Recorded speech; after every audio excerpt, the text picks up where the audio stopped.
Ano ulam niyo? Wala kaming ulam. Ako nga maglalaga sana ng buto-buto kaso wala naman kaming pressure cooker. Yun.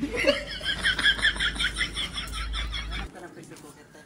Ay, oo kuya. Meron ko na sa bahay. Pwede ba yung mga? Oh, kunin ko. Saglit. Tao po. Pare, meron kang pressure cooker dyan? Ay, oo, pare meron. Meron mo na saglit. Maglalagal ako ng munggo. Ano ba yung nalaga mo? Si Maring talaga gamol. Sabi kong munggo, pahiram saglit. Ay, oo nga pala. Ay, ito. Mamaya ha, saglit lang ha. Okay. Oh, ito na. Oh, malinis pa yan ha. Oh, maganda yan ha. Kompleto yan. Tingnan mo.